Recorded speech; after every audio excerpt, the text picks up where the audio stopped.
Okay. I want to cut behind the fin there, all the way down to the bone, and I'm fine. Stay on one side of the bone here. There we go. On one side of the dorsal fin, and I can find that. And I want to ride this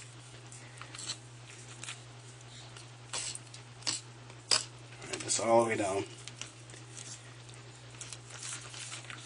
Stay on one side of the bone. And if you remember from before, I kind of cut over a little bit, so we might have a little bit of a flap there. And I'm going to cut this up. And this time I'm going to cut around the rib cage.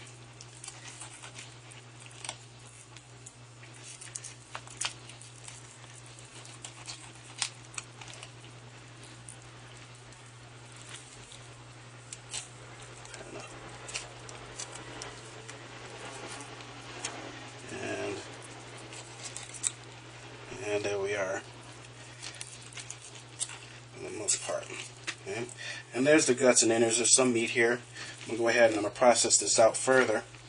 But I am not going to cut the skin off. I like the skin on since I've already scaled it. I can go ahead and I'm just going to cut this completely off. Again, the fillet knife isn't the sharpest, but there's essentially a nice fillet piece that you can cut. I don't like the fillet. Because there's, again, this knife isn't the sharpest, but there's a lot of meat left on this animal here, and I don't like to when I harvest to take something from the wild, I don't like to leave anything to waste. But if you do choose to do it, you can, once you get rid of the guts and everything, which I'm going to go ahead and I'm going to do here. I'll just put this away over there, and then I'm going to go ahead and get rid of the guts. And by this, I'm just going to detach from the bottom, like that. Find the entrails, cut out, or find the anus, excuse me, cut out. We'll cut through the two fins here, cut all the way through, all the way up. Split that in half. I'm going to go ahead and I want to find my gills right here and detach from the top and detach the gills from the top like so. And then I want to find the swim bladder. Use my finger to find that. And then what I want to do is just pull everything out. And all of that will come with it. Real quick and easy. Not very appealing, but that's all of the innards. Okay, there's a swim bladder. I'm going to pop that membrane. Release that. And then this whole piece of fish could be used as a soup stock. I tend to just detach the head, clean it thoroughly underwater, and fry this up. And I tend to eat around the bones, but that's just me. Underneath here, there's a cheek. There's meat underneath there.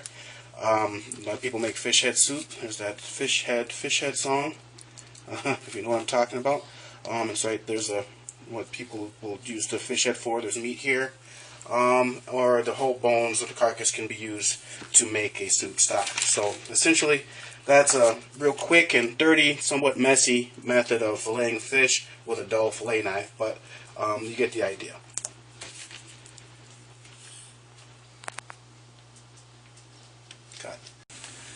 Alright, so just a small tidbit here, kind of a hint. After all this fish cleaning, I'm gonna go ahead and take some lemon. But yeah, it's a good idea to go ahead and get rid of all the unwanted, discarded pieces of your animal processing and wrap it up, and then go ahead and discard it in a separate bag here, and then take it outside right away.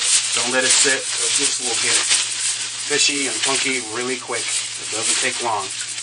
And so to get rid of that fish smell that helps is to take a little bit of lemon and kind of squirt it all over the place, and all the surfaces of that fish on it, and you can go ahead and scrub it.